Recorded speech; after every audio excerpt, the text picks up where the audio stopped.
Salut, aujourd'hui c'est les joints spi.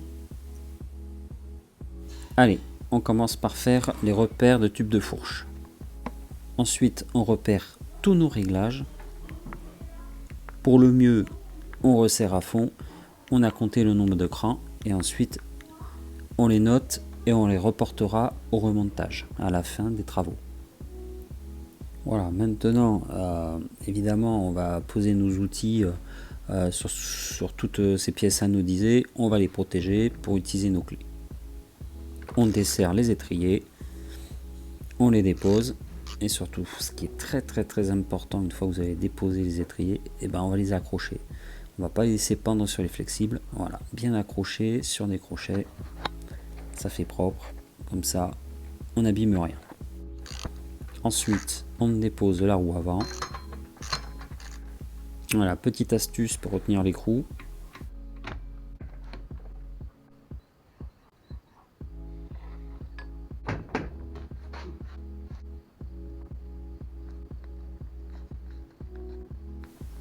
Voilà, ensuite on desserre les bouchons de fourche.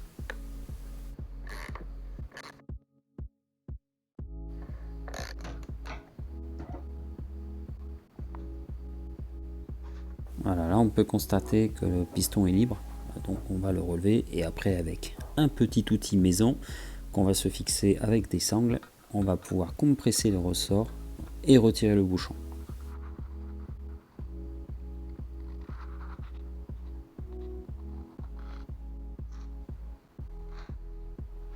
Voilà, le principe, ça va être de faire descendre la moto. Ça va donc à l'aide de la chandelle qui est sur le bas de fourche, ça va compresser le ressort qui va être retenu par l'outil maison et avec ça on va pouvoir donc dévisser la tête et enfin pouvoir libérer l'intérieur de la fourche pour pouvoir travailler dessus.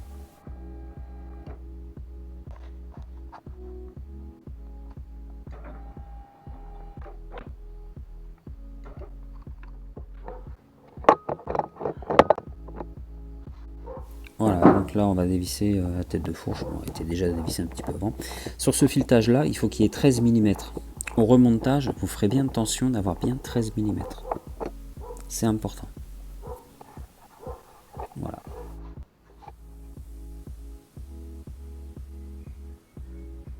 Donc là on va laisser une chandelle en dessous pour retenir le bas de fourche. Sinon ça va tomber au fond, ça va tomber par terre, ça va s'abîmer. Voilà. Donc là on desserre le bas de la fourche. Avec une clé à laine de 4, tu peux écarter un peu le collier qui va pouvoir libérer facilement le tube de fourche sans le rayer, quoi. Voilà, c'est une petite astuce. Voilà, donc là on va commencer à démonter la fourche, on va retirer ce qu'il y a dedans, les entretoises, le ressort. Ensuite on va donc vidanger l'huile qu'il y a dedans, bien laisser couler, c'est pas mal. Et ensuite on va retirer donc le piston qui est dedans sur cette vis 6 pans. Voilà. À retirer cette vis, donc il faudra penser à remplacer le joint qui va avec cette vis, hein. Vous commandez ça quand vous commandez vos joints spi en même temps. Voilà, donc là vous récupérez le piston et avec le plongeur, vous faites travailler pour comment dire, le rincer dans du white spirit. Voilà, c'est très bien le white spirit, ça s'évapore, il n'y a pas besoin de sécher, ça va sécher tout seul. Voilà, vous nettoyez bien la pièce et là c'est le premier départ. Ensuite on va retirer le cache-poussière, le clips du joint spi en question.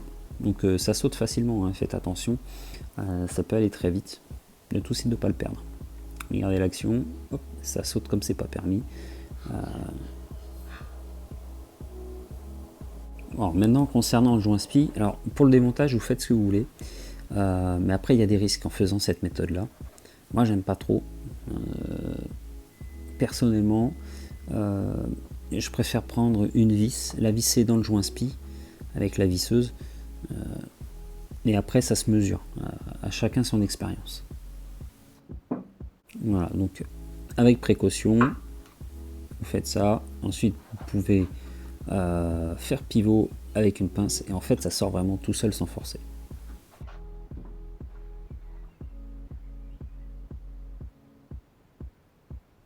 Donc évidemment, voilà. Donc la rondelle, le racleur lui est en bonne état puisque j'ai pas forcé dessus avec un tournevis. J'ai pas besoin de la remplacer.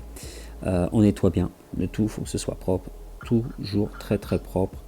Remettre tout en place. Et là on va commencer à remettre le joint SPI 9.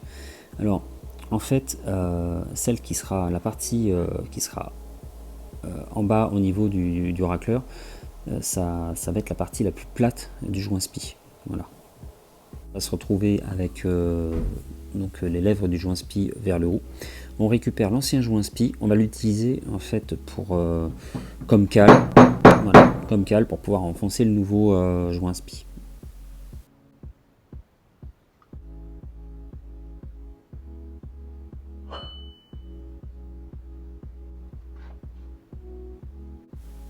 Maintenant, on remet le clips.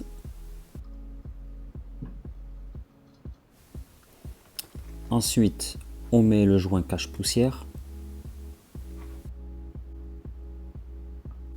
Celui-ci, il se remet facilement à la main. Il n'y a pas besoin de prendre un marteau, des cales et tout ce que tu veux. Après, ce joint-là, tu peux le faire passer par le fourreau. Hein. Quand tu renquilles, tu peux le remettre directement. Ça force pas. Donc ce fourreau, faut qu'il soit toujours très propre, pareil. Hein. Donc on passe un chiffon dedans, on nettoie. C'est très sale à l'intérieur. Voilà, on remet le joint neuf à l'intérieur du fourreau inférieur. Tu prends donc ton piston que tu replaces à l'intérieur. Donc tu vas le laisser aller jusqu'au fond. Voilà, jusqu'au fond du fourreau. Et ensuite, tu commences à visser. Il n'y a pas de truc complexe, hein. Il n'y a pas besoin de clé à choc ni rien. Tu arrives à le choper facilement, il se bloque tout seul. Le serrage à la clé dynamométrique, bien sûr. Bon, tout est en place. Maintenant, on met un tout petit peu d'huile sur les joints, que ce soit le cache-poussière ou le joint SPI, mais pas grand chose, hein, presque rien. Et ensuite, tu peux y plonger dedans ton fourreau inférieur. Alors bien sûr, tu essayes de rester dans l'axe, ne pas forcer, il faut que ça descende tout seul. Hein. Il n'y a pas besoin de forcer, ça va tout seul. Voilà, donc une fois que tout est en place, on va mettre le fourreau dans l'autre sens et on va pouvoir commencer à remplir l'huile. Alors pour remplir l'huile, c'est pas évident avec la quantité qui est indiquée dans le RTM. Pour moi, je ne m'y suis pas retrouvé du tout. Donc je vais vous donner mon astuce, moi comment j'ai donné ma quantité, comment j'ai fait mon niveau. En fait, j'ai mis de l'huile, j'ai amorcé le tube, j'ai amorcé le plongeur, et ensuite j'ai fait un niveau final de 9,1 cm pour être nickel. Comme ça, j'ai la bonne quantité d'huile dans le fourreau, et j'aurai également la bonne quantité d'air. Voilà, c'est super important. Le niveau d'huile, il se fait sans le ressort, sinon tu t'en sors pas.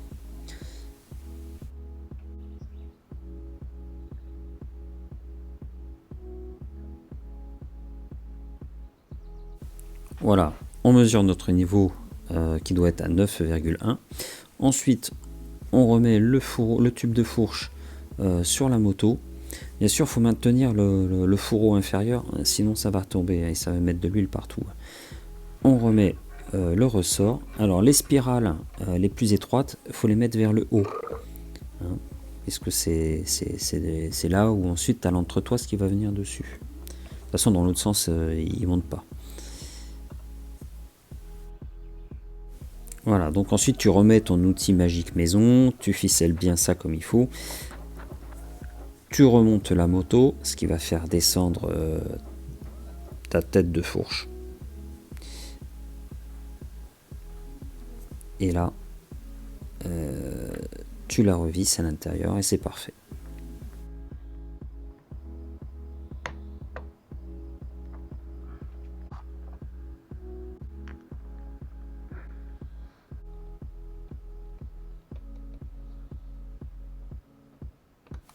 Voilà, tu as remplacé tes joints SPI, ton huile de fourche, tu as une petite méthode.